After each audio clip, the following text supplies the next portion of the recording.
The Wanderer, His Parables and His Sayings by Khalil Gibran. The Wanderer. I met him at the crossroads, a man with but a cloak and a staff, and a veil of pain upon his face, and we greeted one another, and I said to him, "Come to my house and be my guest." And he came. My wife and my children met us at the threshold, and he smiled at them, and they loved his coming. Then we all sat together at the board, and we were happy with the man, for there was a silence and a mystery in him. And after supper we gathered to the fire, and I asked him about his wanderings. He told us many a tale that night, and also the next day, but what I now record was born out of the bitterness of his days, though he himself was kindly, and these tales are of the dust and patience of his road. And when he left us after 3 days, we did not feel that a guest had departed, but rather that one of us was still out in the garden and had not yet come in. Garments. Upon a day, beauty and ugliness met on the shore of a sea, and they said to one another, "Let us bathe in the sea." Then they disrobed and swam in the waters, and after a while ugliness came back to shore and garmented himself with the garments of beauty and walked his way. And beauty too came out of the sea, and found not her raiment, and she was too shy to be naked, therefore she dressed herself with the raiment of ugliness, and beauty walked her way. And to this very day men and women mistake the one for the other. Yet some there are who have beheld the face of beauty, and they know her notwithstanding her garments. And some there be who know the face of ugliness, and the cloth conceals him not from their eyes. The Eagle and the Skylark. A skylark and an eagle met on a rock upon a high hill. The skylark said, "Good morrow to you, sir." And the eagle looked down upon him and said faintly, "Good morrow." And the skylark said, "I hope all things are well with you, sir." "Aye," said the eagle, "all is well with us. But do you not know that we are the king of birds, and that you shall not address us before we ourselves have spoken?" Said the skylark, "Methinks we are of the same family." The eagle looked upon him with disdain, and he said, "Who ever has said that you and I are of the same family?" Then said the skylark, "But I would remind you of this. I can fly even as high as you, and I can sing and give delight to the other creatures of this earth, and you give neither pleasure nor delight." Then the eagle was angered, and he said, "Pleasure and delight? You little presumptuous creature! With one thrust of my beak I could destroy you. You are but the size of my foot." Then the skylark flew up and alighted upon the back of the eagle and began to pick at his feathers. The eagle was annoyed, and he flew swift and high that he might rid himself of the little bird, but he failed to do so. At last he dropped back to that very rock upon the high hill, more fretted than ever, with the little creature still upon his back and cursing the fate of the hour. Now at that moment a small turtle came by and laughed at the sight, and laughed so hard that she almost turned upon her back. And the eagle looked down upon the turtle, and he said, "You slow creeping thing, ever one with the earth, what are you laughing at?" And the turtle said, "Why, I see that you are turned horse, and that you have a small bird riding you, but the small bird is the better bird." And the eagle said to her, "Go you about your business. This is a family affair between my brother the lark and myself." The Love Song. A poet once wrote a love song, and it was beautiful. And he made many copies of it and sent them to his friends and his acquaintances, both men and women, and even to a young woman who he had met but once, who lived beyond the mountains. And in a day or two a messenger came from the young woman bringing a letter. And in the letter she said, "Let me assure you, I am deeply touched by the love song that you have written to me. Come now, see my father and my mother, and we shall make arrangements for the betrothal." And the poet answered the letter, and he said to her, "My friend, it was but a song of love out of a poet's heart, sung by every man to every woman. And she wrote again to him, saying, Hypocrite and liar in words, from this day unto my coffin day I shall hate all poets for your sake. Tears and laughter. Upon the bank of the Nile at eventide, a hyena met a crocodile, and they stopped and greeted one another. The hyena spoke and said, How goes the day with you, sir? And the crocodile answered, saying, It goes badly with me. Sometimes in my pain and sorrow I weep, and then the creatures always say, They are but crocodile tears, and this wounds me beyond all telling. Then the hyena said, You speak of your pain and your sorrow, but think of me also for a moment. I gaze at the beauty of the world, its wonders and its miracles, and out of sheer joy I laugh even as the day laughs, and then the people of the jungle say, It is but the laughter of a hyena. At the fair. There came to the fair a girl from the countryside, most comely. There was a lily and a rose in her face. There was sunset in her hair, and dawn smiled upon her lips. No sooner did the lovely stranger appear in their sight than the young men sought her and surrounded her. One would dance with her, and another would cut a cake in her honor, and they all desired to kiss her cheek, for after all, was it not the fair? But the girl was shocked and startled, and she thought ill of the young men. She rebuked them, and she even struck one or two of them in the face. Then she ran away from them. And on her way home that evening she was saying in her heart, I am disgusted. How unmannerly and ill-bred are these men. It is beyond all patience. A year passed during which that very comely girl thought much of fairs and men. Then she came again to the fair with the lily and the rose in her face, the sunset in her hair, and the smile of dawn upon her lips. But now the young men, seeing her, turned from her, and all the day long she was unsought and alone. And at eventide, as she walked the road toward her home, she cried in her heart, I am disgusted. How unmannerly and ill-bred are these youths. It is beyond all patience. The Two Princesses. In the city of Shawakis lived a prince, and he was loved by everyone, men and women and children. Even the animals of the field came unto him in greeting. But all the people said that his wife, the princess, loved him not, nay, that she even hated him. And upon a day the princess of a neighboring city came to visit the princess of Shawakis, and they sat and talked together, and their words led to their husbands. And the princess of Shawakis said with passion, I envy you your happiness with the prince, your husband, though you have been married these many years. I hate my husband.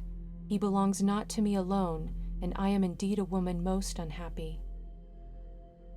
Then the visiting princess gazed at her and said, My friend, the truth is that you love your husband. Aye, and you still have for him a passion unspent, and that is life in woman like unto spring in a garden. But pity me and my husband, for we do but endure one another in silent patience, and yet you and others deem this happiness. The lightning flash. There was a Christian bishop in his cathedral on a stormy day, and an unchristian woman came and stood before him, and she said, I am not a Christian. Is there salvation for me from hellfire? And the bishop looked upon the woman, and he answered her, saying, Nay, there is salvation for those only who are baptized of water and of the Spirit. And even as he spoke, a bolt from the sky fell with thunder upon the cathedral, and it was filled with fire. And the men of the city came running, and they saved the woman, but the bishop was consumed, food of the fire. The Hermit and the Beasts. Once there lived among the green hills a hermit. He was pure of spirit and white of heart, and all the animals of the land and all the fowls of the air came to him in pairs, and he spoke unto them. They heard him gladly, and they would gather near unto him, and would not go until nightfall, when he would send them away, entrusting them to the wind and the woods with his blessing. Upon an evening, as he was speaking of love, a leopard raised her head and said to the hermit, You speak to us of loving. Tell us, sir, where is your mate? And the hermit said, I have no mate. Then a great cry of surprise rose from the company of beasts and fowls, and they began to say among themselves, How can he tell us of loving and mating when he himself knows not thereof? And quietly and in disdain they left him alone. That night the hermit lay upon his mat with his face earthward, and he wept bitterly and beat his hands upon his breast. The Prophet and the Child. Once on a day the prophet Sharia met a child in a garden. The child ran to him and said, Good morrow to you, sir. And the prophet said, Good morrow to you, sir. And in a moment, I see that you are alone. Then the child said, in laughter and delight, It took a long time to lose my nurse. She thinks I am behind those hedges, but can't you see that I am here? Then he gazed at the prophet's face and spoke again, You are alone too. What did you do with your nurse? The prophet answered and said, Ah, that is a different thing. In very truth, I cannot lose her oftentimes.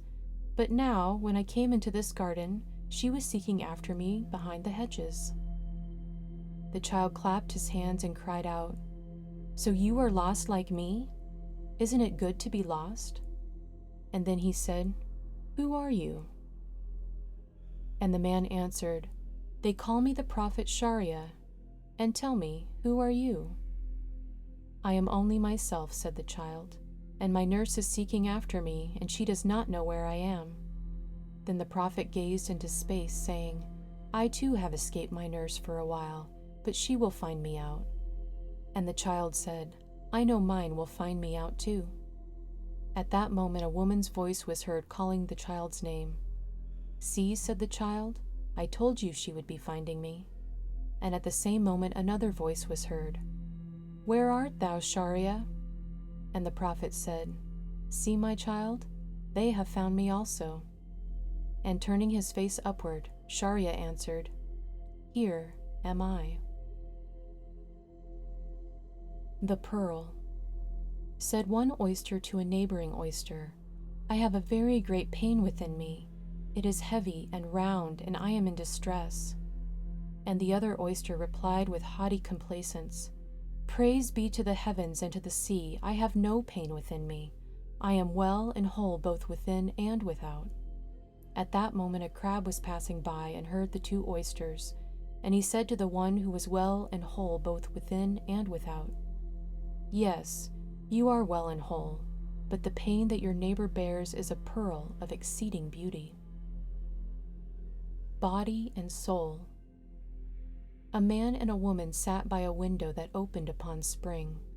They sat close one unto the other, and the woman said, I love you, you are handsome, and you are rich, and you are always well attired. And the man said, I love you, you are a beautiful thought, a thing too apart to hold in the hand, and a song in my dreaming. But the woman turned from him in anger, and she said, Sir, please leave me now.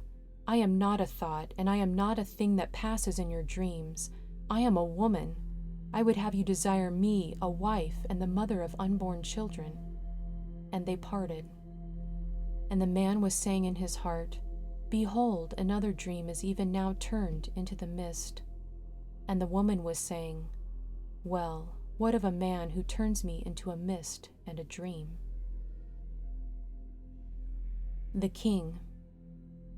The people of the kingdom of Sadak surrounded the palace of their king, shouting in rebellion against him. And he came down the steps of the palace carrying his crown in one hand and his scepter in the other. The majesty of his appearance silenced the multitude, and he stood before them and said, My friends, who are no longer my subjects here, I yield my crown and my scepter unto you. I would be one of you. I am only one man, but as a man I would work together with you that our lot may be made better. There is no need for a king. Let us go therefore to the fields and the vineyards and labor hand with hand. Only you must tell me to what field or vineyard I should go. All of you now are king.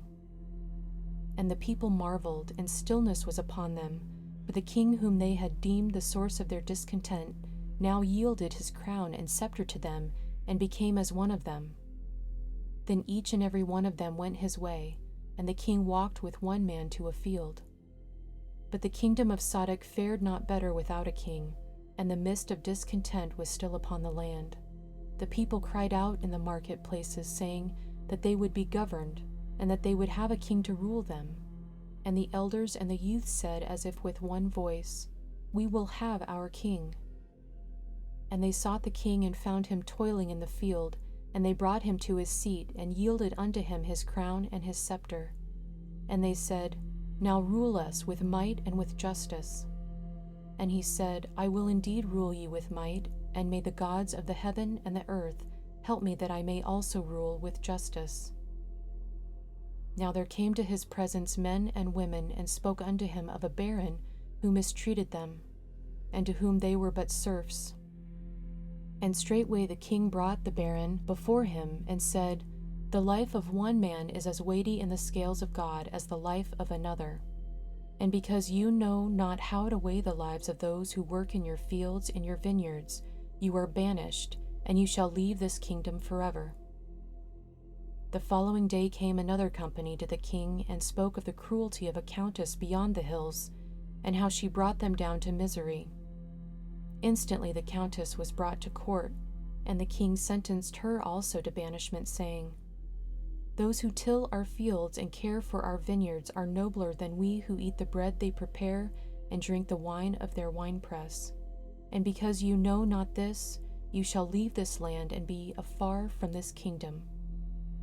Then came men and women who said that the bishop made them bring stones and hew the stones for the cathedral, yet he gave them not, though they knew the bishop's coffer was full of gold and silver, while they themselves were empty with hunger.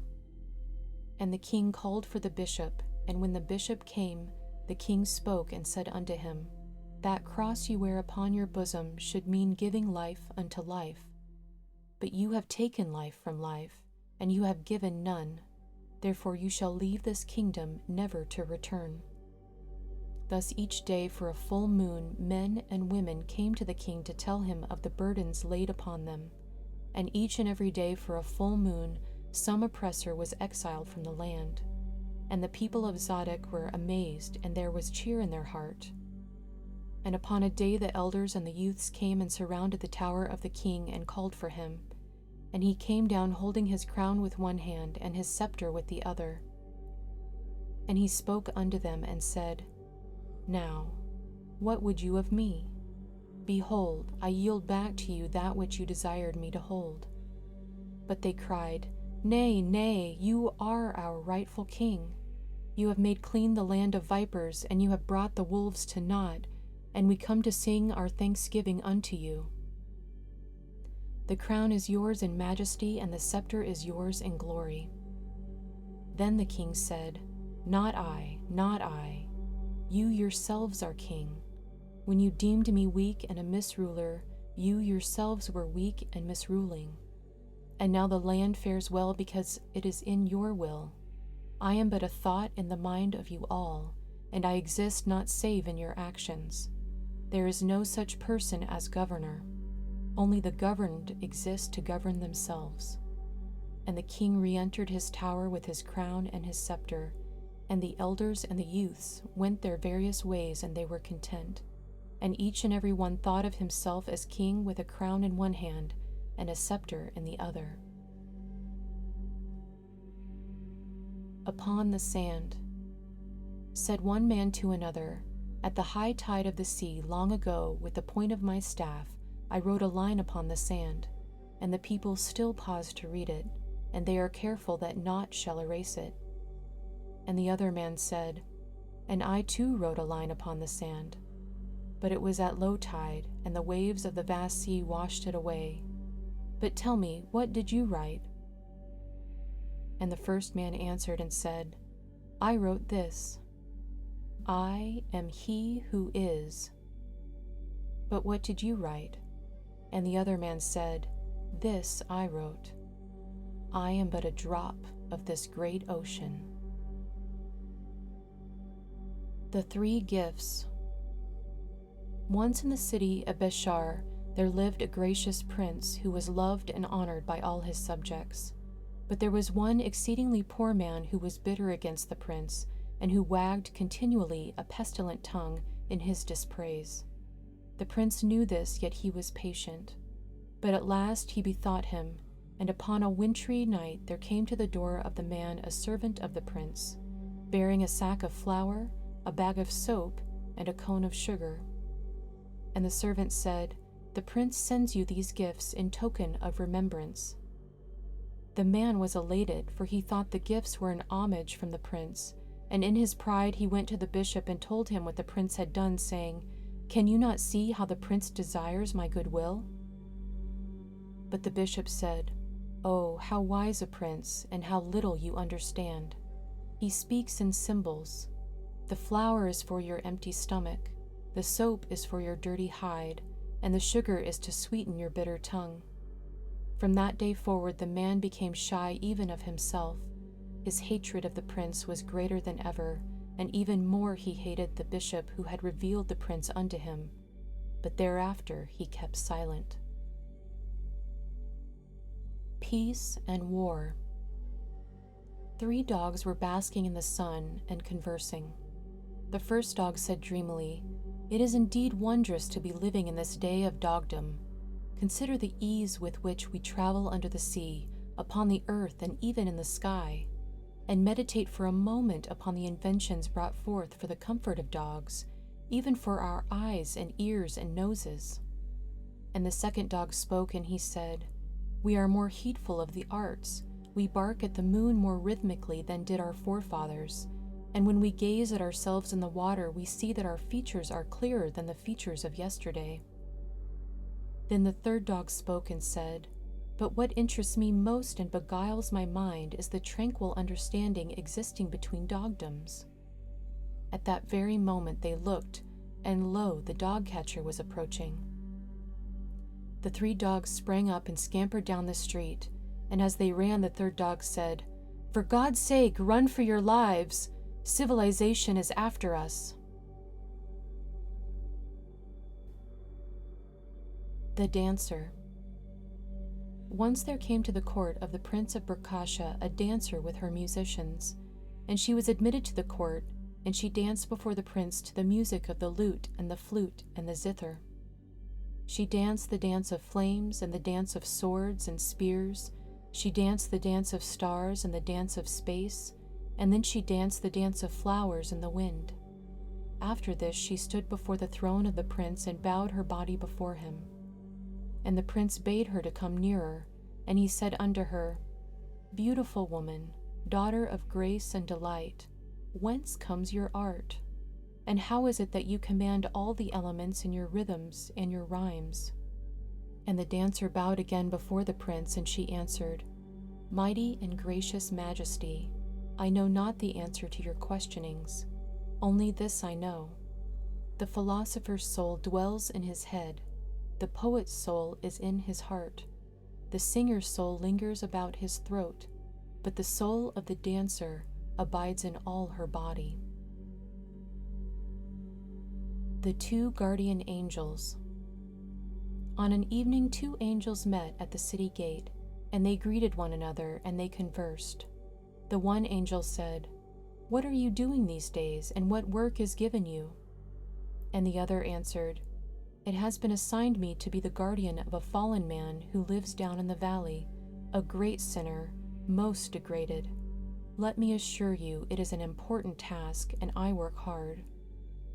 The first angel said, "That is an easy commission.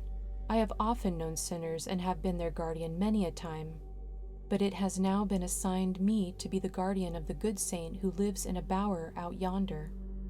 And I assure you that is an exceedingly difficult work and most subtle." Said the first angel, "This is but assumption. How can guarding a saint be harder than guarding a sinner?" And the other answered, "What impertinence to call me assumptuous! I have stated but the truth.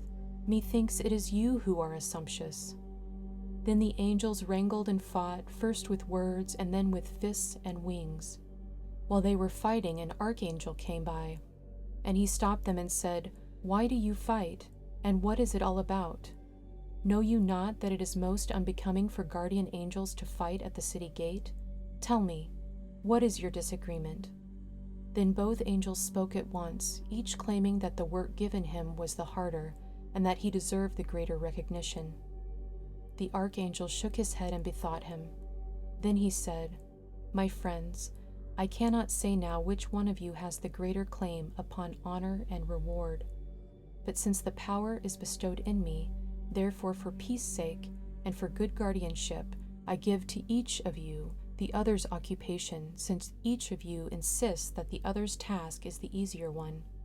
Now go hence and be happy at your work."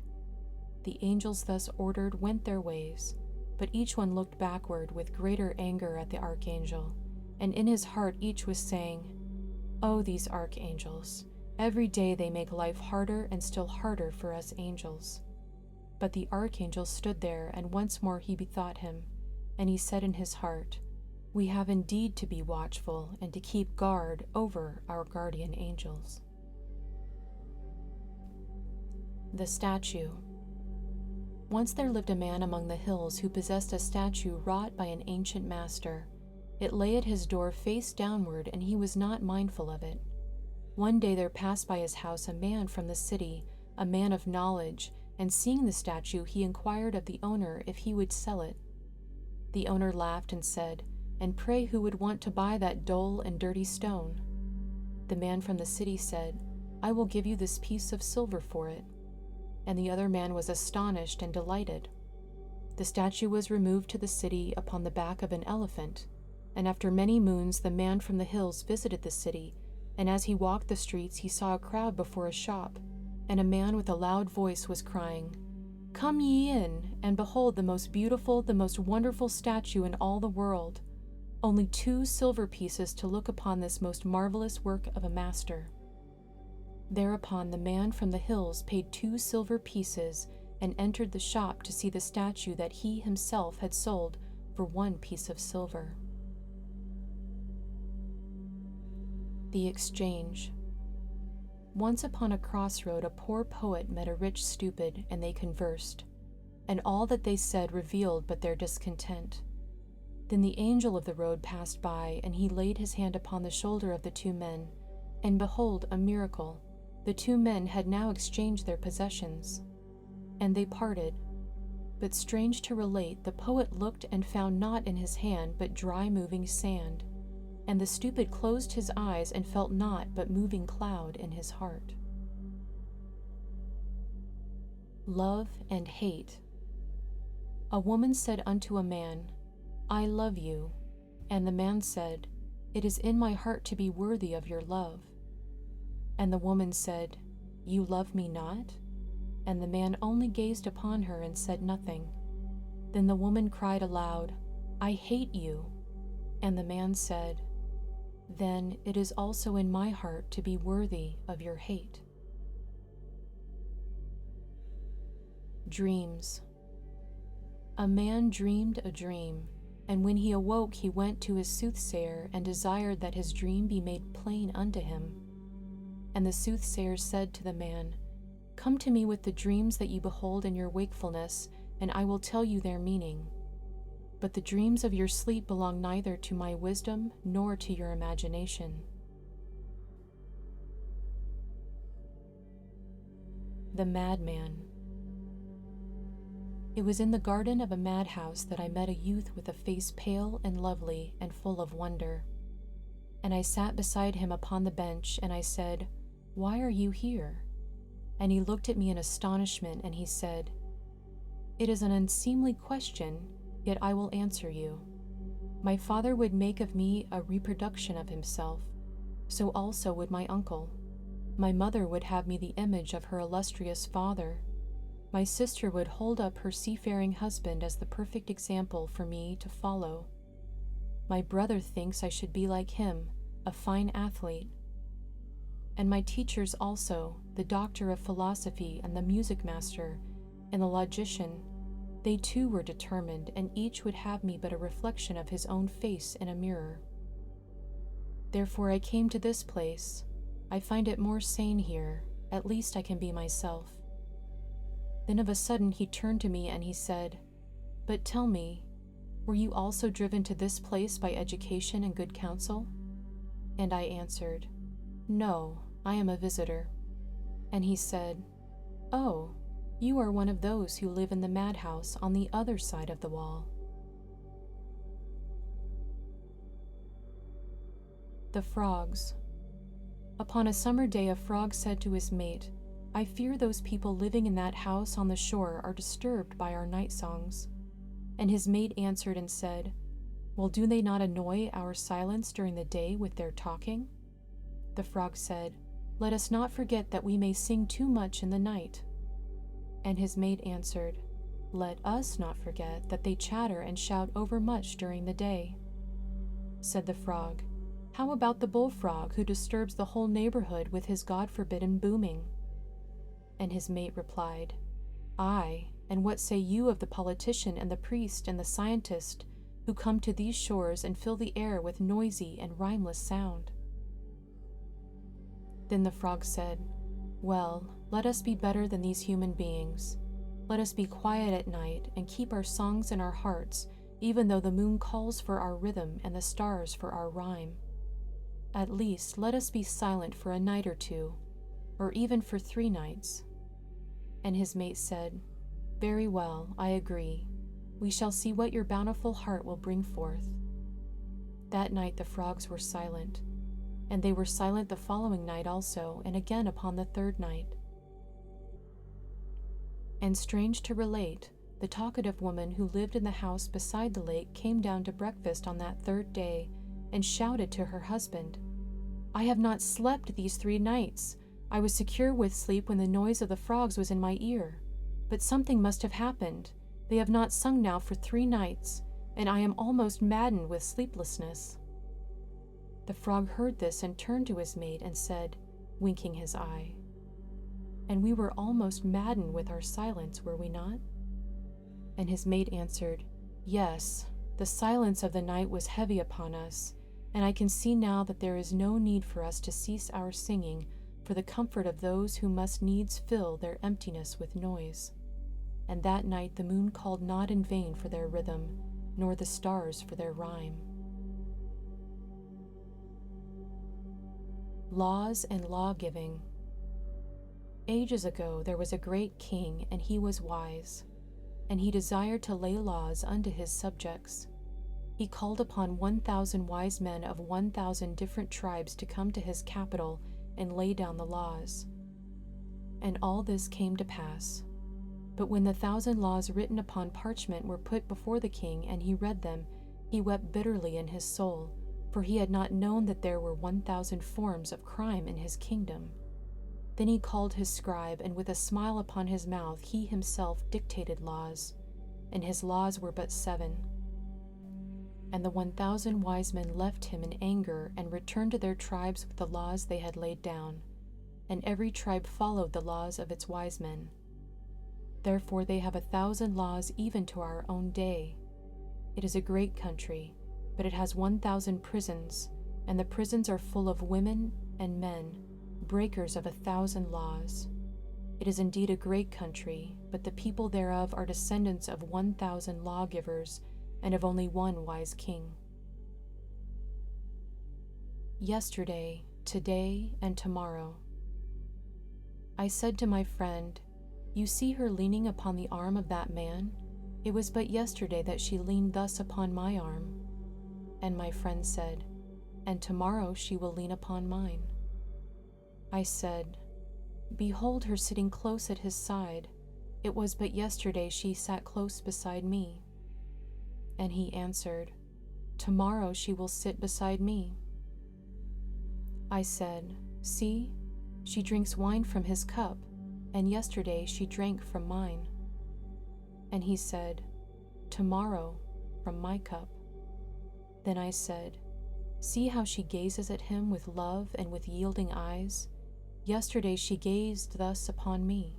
And my friend said, "It will be upon me she gazes tomorrow." I said, "Do you not hear her now murmuring songs of love into his ears?"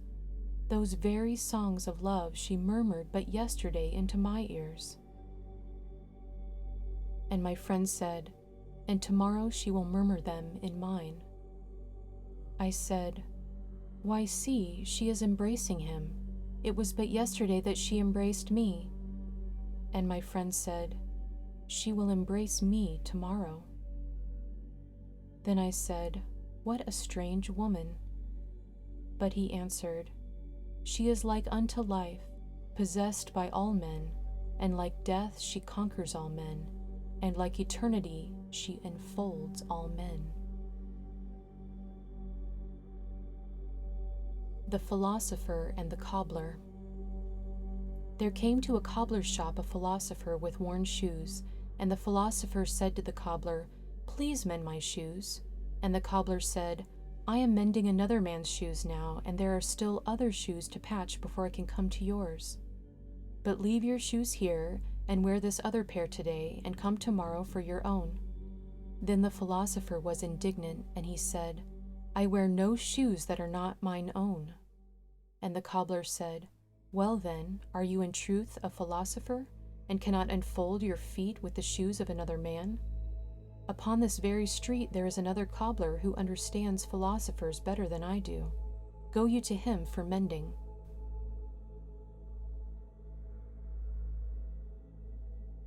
Builders of bridges. In Antioch, where the river Osi goes to meet the sea, a bridge was built to bring one half of the city nearer to the other half. It was built of large stones carried down from among the hills on the backs of the mules of Antioch. When the bridge was finished, upon a pillar thereof was engraven in Greek and in Aramaic, this bridge was builded by King Antiochus II, and all the people walked across the good bridge over the goodly river Osi. And upon an evening a youth, deemed by some a little mad, descended to the pillar where the words were engraven, and he covered over the graving with charcoal, and above it he wrote, the stones of this bridge were brought down from the hills by the mules. In passing to and fro over it, you are riding upon the backs of the mules of Antioch, builders of this bridge. And when the people read what the youth had written, some of them laughed and some of them marveled, and some said, ah, yes, we know who has done this. Is he not a little mad? But one mule said, laughing to another mule, do you not remember that we did carry those stones? And yet until now it has been said that the bridge was builded by King Antiochus. The Field of Zaad. Upon the road of Zaad, a traveler met a man who lived in a nearby village, and the traveler, pointing with his hand to a vast field, asked the man, saying, was not this the battleground where King Alam overcame his enemies? And the man answered and said, this has never been a battleground. There once stood on this field the great city of Zaad, and it was burnt down to ashes. But now it is a good field, is it not? And the traveler and the man parted. Not a half-mile farther the traveler met another man, and pointing to the field again he said, so that is where the great city of Zaad once stood? And the man said, there has never been a city in this place, but once there was a monastery here, and it was destroyed by the people of the south country. Shortly after, on that very road of Zaad, the traveler met a third man, and pointing once more to the vast field, he said, is it not true that this is the place where once there stood a great monastery? But the man answered, there has never been a monastery in this neighborhood, but our fathers and our forefathers have told us that once there fell a great meteor on this field.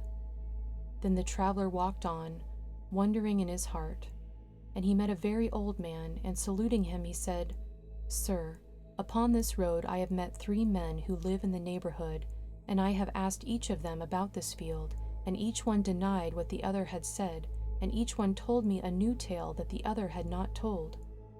Then the old man raised his head and answered, my friend, each and every one of these men told you what was indeed so, but few of us are able to add fact to different fact and make a truth thereof. The Golden Belt. Once upon a day 2 men who met on the road were walking together towards Salamis, the city of columns. In mid-afternoon they came to a wide river, and there was no bridge to cross it. They must needs swim or seek another road unknown to them. And they said to one another, "Let us swim. After all, the river is not so wide." And they threw themselves into the water and swam. And one of the men who had always known rivers and the ways of rivers in midstream suddenly began to lose himself and to be carried away by the rushing waters, while the other, who had never swum before, crossed the river straightway and stood upon the farther bank. Then, seeing his companion still wrestling with the stream, he threw himself again into the waters and brought him also safely to the shore. And the man who had been swept away by the current said, "But you told me you could not swim. How then did you cross that river with such assurance?" And the second man answered, "My friend, do you see this belt which girdles me? It is full of golden coins that I have earned for my wife and my children, a full year's work.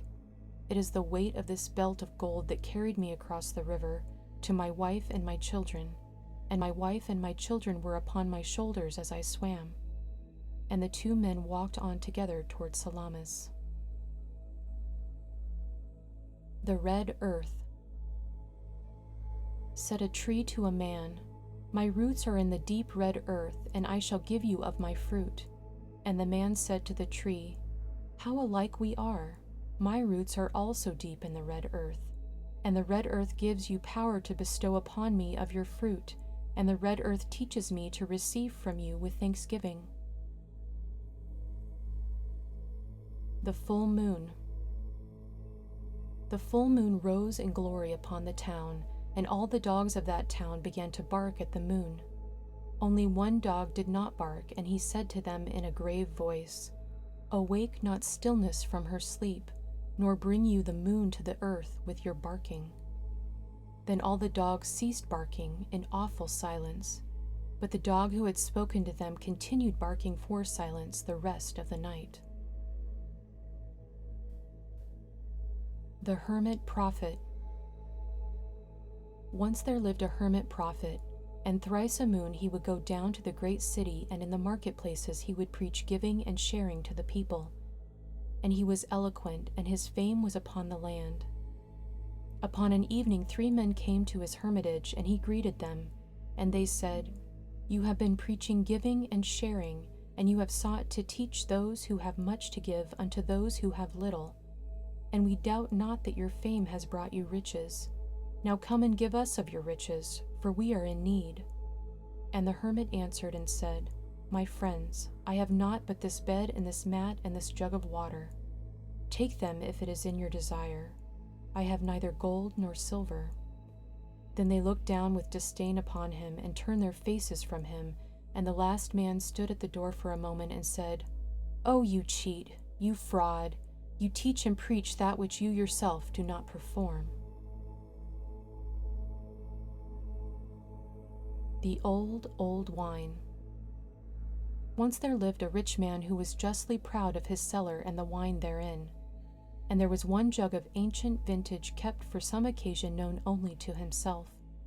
The governor of the state visited him, and he bethought him and said, "That jug shall not be opened for a mere governor."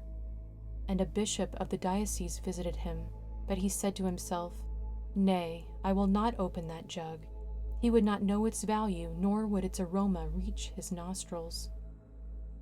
The prince of the realm came and supped with him, but he thought, "It is too royal a wine for a mere princeling." And even on the day when his own nephew was married, he said to himself, "No, not to these guests shall that jug be brought forth." And the years passed by, and he died, an old man, and he was buried like unto every seed and acorn. And upon the day that he was buried, the ancient jug was brought out together with other jugs of wine, and it was shared by the peasants of the neighborhood, and none knew its great age. To them, all that is poured into a cup is only wine. The Two Poems. Many centuries ago, on a road to Athens, 2 poets met, and they were glad to see one another. And one poet asked the other, saying, "What have you composed of late, and how goes it with your lyre?" And the other poet answered and said with pride, I have but now finished the greatest of my poems, perchance the greatest poem yet written in Greek. It is an invocation to Zeus the Supreme." Then he took from beneath his cloak a parchment, saying, "Here, behold, I have it with me, and I would fain read it to you. Come, let us sit in the shade of that white cypress." And the poet read his poem, and it was a long poem. And the other poet said in kindliness, "This is a great poem. It will live through the ages, and in it you shall be glorified." And the first poet said calmly, "And what have you been writing these late days?" And the other answered, "I have written but little, only 8 lines in remembrance of a child playing in a garden," and he recited the lines. The first poet said, "Not so bad, not so bad," and they parted. And now, after 2,000 years, the 8 lines of the one poet are read in every tongue, and are loved and cherished. And though the other poem has indeed come down through the ages in libraries and in the cells of scholars, and though it is remembered, it is neither loved nor read. Lady Ruth. 3 men once looked from afar upon a white house that stood alone on a green hill. One of them said, "That is the house of Lady Ruth. She is an old witch." The second man said, "You are wrong. Lady Ruth is a beautiful woman who lives there consecrated unto her dreams." The third man said, "You are both wrong. Lady Ruth is the holder of this vast land, and she draws blood from her serfs." And they walked on discussing Lady Ruth. Then when they came to a crossroad, they met an old man, and one of them asked him, saying, "Would you please tell us about Lady Ruth who lives in that white house upon the hill?" And the old man raised his head and smiled upon them and said, "I am 90 of years, and I remember Lady Ruth when I was but a boy. But Lady Ruth died 80 years ago, and now the house is empty. The owls hoot therein sometimes, and people say the place is haunted." The Mouse and the Cat. Once on an evening a poet met a peasant. The poet was distant and the peasant was shy, yet they conversed. And the peasant said, "Let me tell you a little story which I heard of late. A mouse was caught in a trap, and while he was happily eating the cheese that lay therein, a cat stood by.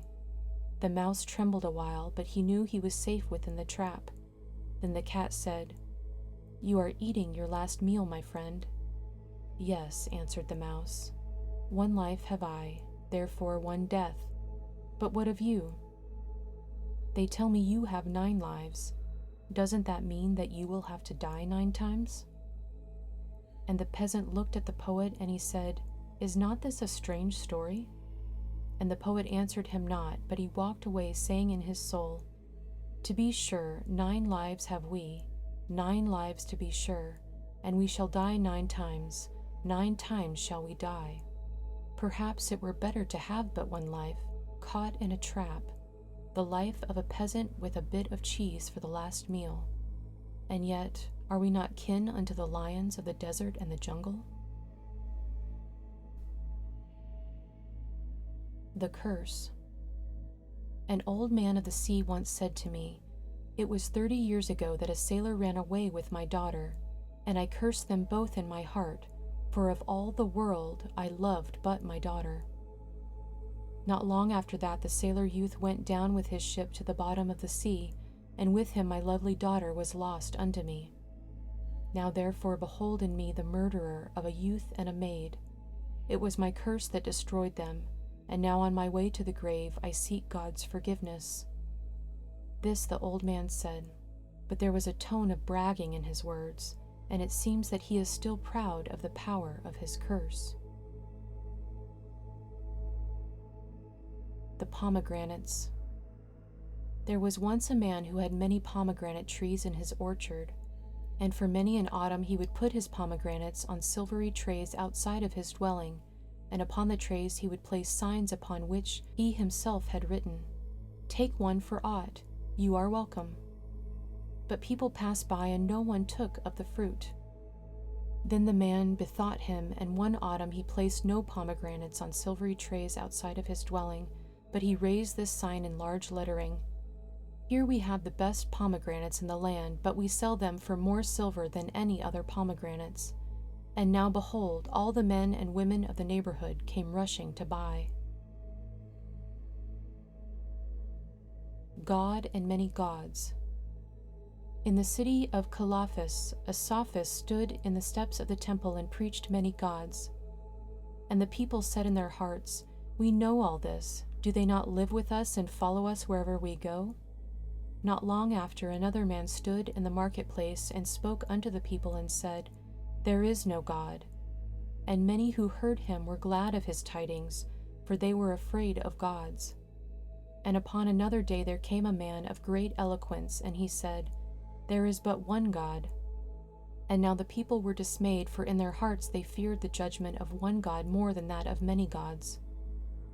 That same season there came yet another man, and he said to the people, "There are 3 gods, and they dwell upon the wind as one, and they have a vast and gracious mother who is also their mate and their sister."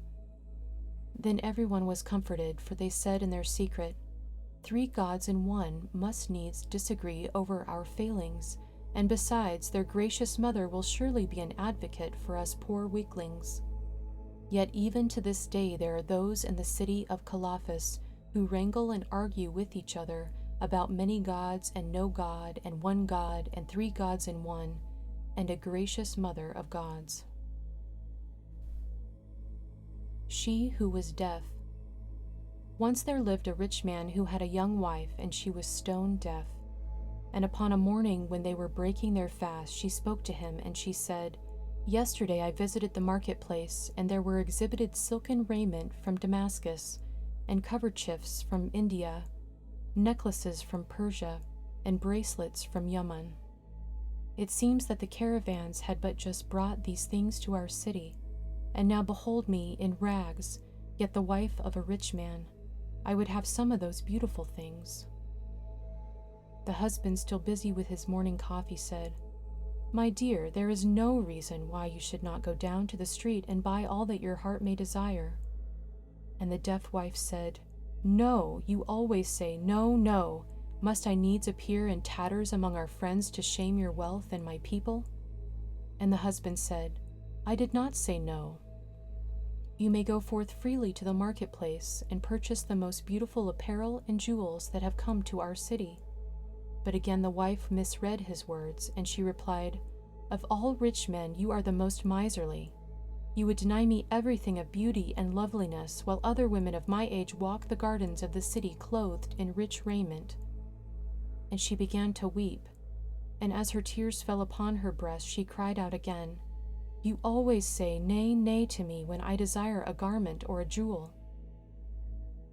Then the husband was moved, and he stood up and took out his purse, a handful of gold, and placed it before her, saying in a kindly voice, "Go down to the marketplace, my dear, and buy all that you will."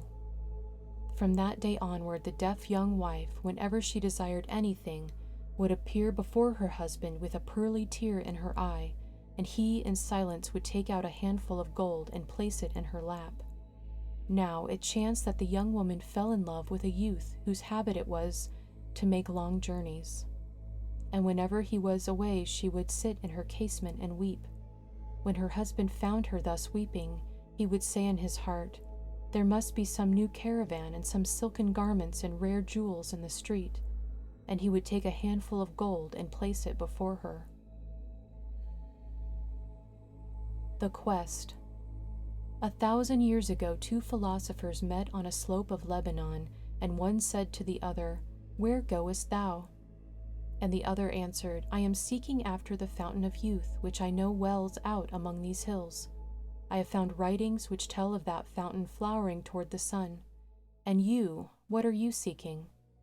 The first man answered, "I am seeking after the mystery of death." Then each of the 2 philosophers conceived that the other was lacking in his great science, and they began to wrangle and to accuse each other of spiritual blindness. Now while the 2 philosophers were loud upon the wind, a stranger, a man who was deemed a simpleton in his own village, passed by, and when he heard the 2 in hot dispute, he stood a while and listened to their argument. Then he came near to them and said, My good men, it seems that you both really belong to the same school of philosophy, and that you are speaking of the same thing, only you speak in different words. One of you seeks the fountain of youth, and the other seeks the mystery of death. Yet indeed they are but one, and as one they dwell in you both. Then the stranger turned away, saying, Farewell, sages, and as he departed he laughed a patient laughter. The two philosophers looked at each other in silence for a moment, and then they laughed also, and one of them said, Well now, shall we not walk and seek together? The Sceptre. Said a king to his wife, Madam, you are not truly a queen. You are too vulgar and ungracious to be my mate. Said his wife, Sir, you deem yourself king, but indeed you are only a poor soundling. Now these words angered the king, and he took his scepter with his hand and struck the queen upon her forehead with his golden scepter. At that moment the Lord Chamberlain entered, and he said, Well, well, Majesty, that scepter was fashioned by the greatest artist of the land. Alas, some day you and the queen shall be forgotten, but this scepter shall be kept, a thing of beauty from generation to generation. And now that you have drawn blood from Her Majesty's head, sire, the scepter shall be the more considered and remembered. The Path. There lived among the hills a woman and her son, and he was her firstborn and her only child. And the boy died of a fever whilst the physician stood by. The mother was distraught with sorrow, and she cried to the physician and besought him, saying, tell me, what was it that made quiet his striving and silent his song?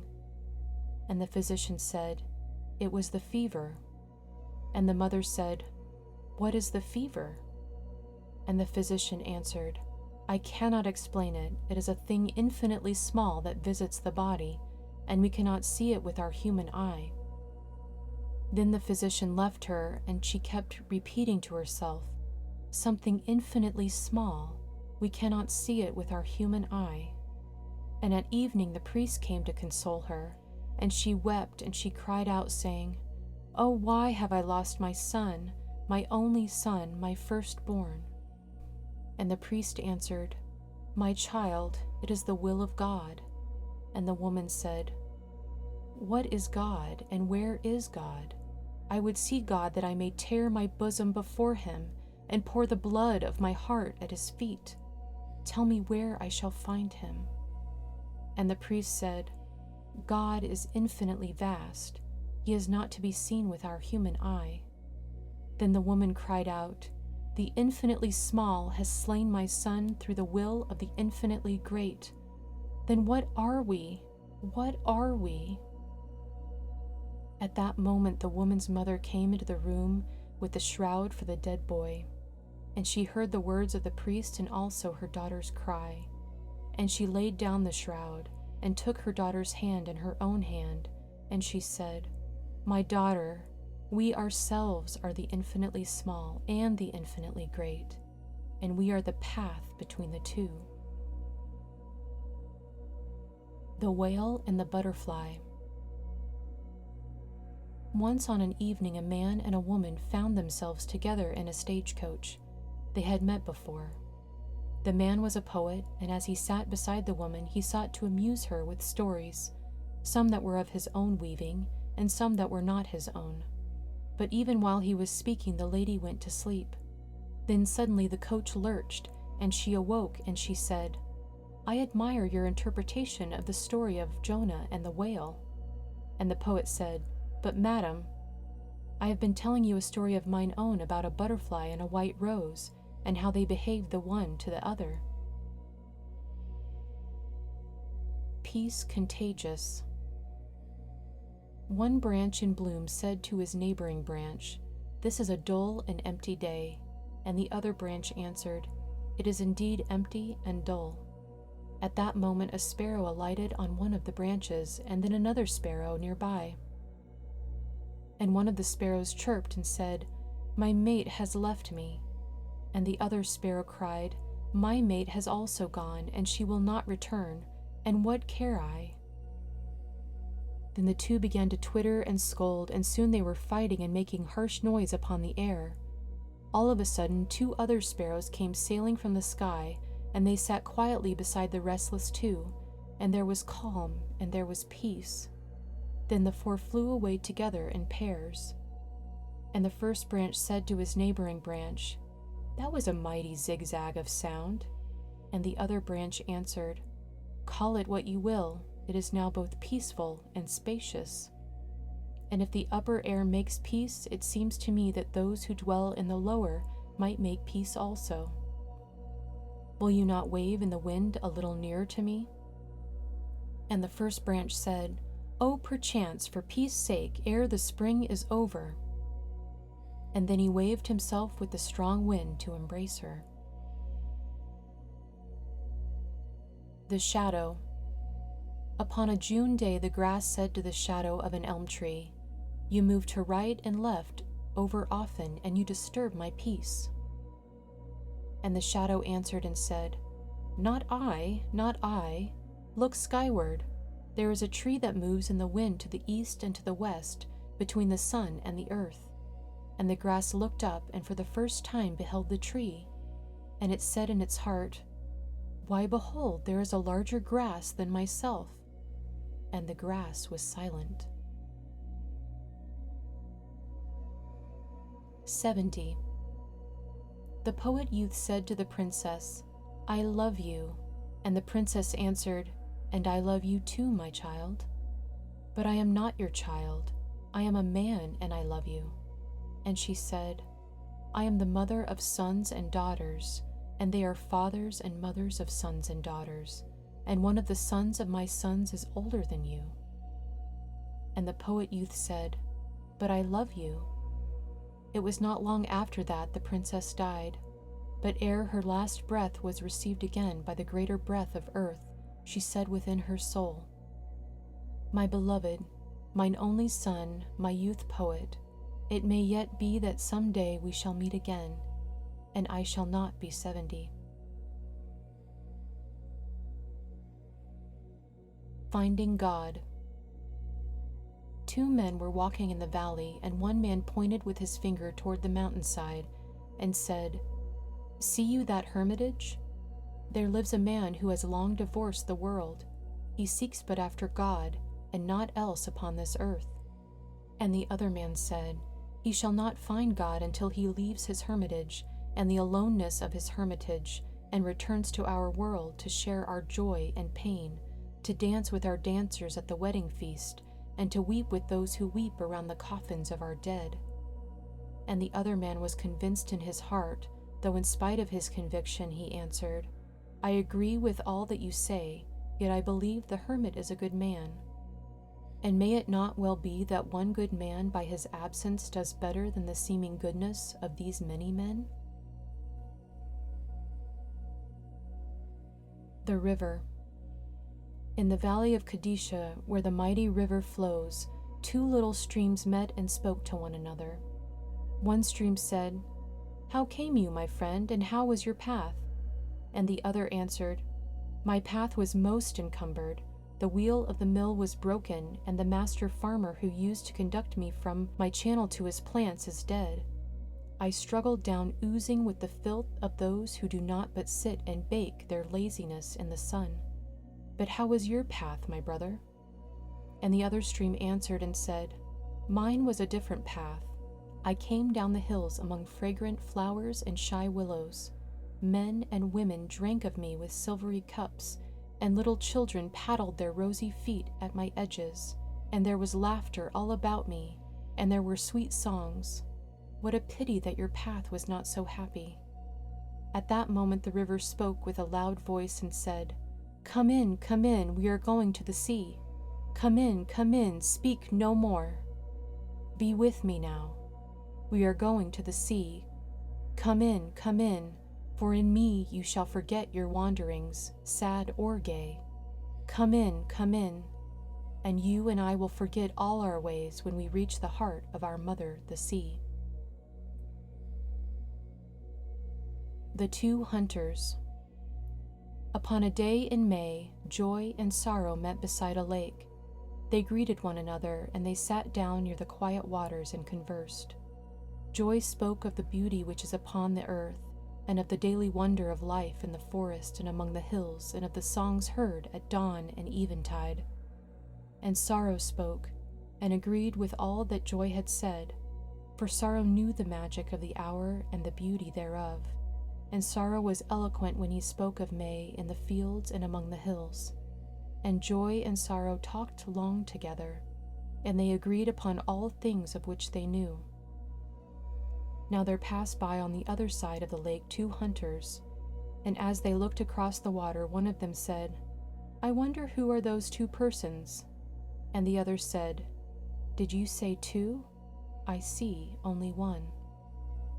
The first hunter said, "But there are 2. And the second said, "There is only one that I can see, and the reflection in the lake is only one." "Nay, there are 2, said the first hunter, "and the reflection in the still water is of 2 persons." But the second man said again, "Only one do I see." And again the other said, "But I see 2 so plainly." And even to this day one hunter says that the other sees double, while the other says, "My friend is somewhat blind." The Other Wanderer. Once on a time I met another man of the roads. He too was a little mad, and thus he spoke to me. "I am a wanderer. Oftentimes it seems that I walk the earth among pygmies, and because my head is 70 cubits farther from the earth than theirs, it creates higher and freer thoughts. But in truth I walk not among men, but above them, and all they can see of me is my footprints in their open fields. And often have I heard them discuss and disagree over the shape and size of my footprints. For there are some who say, 'These are the tracks of a mammoth that roamed the earth in the far past,' and others say, 'Nay, these are places where meteors have fallen from the distant stars.' But you, my friend, you know full well that they are not, save the footprints of a wanderer."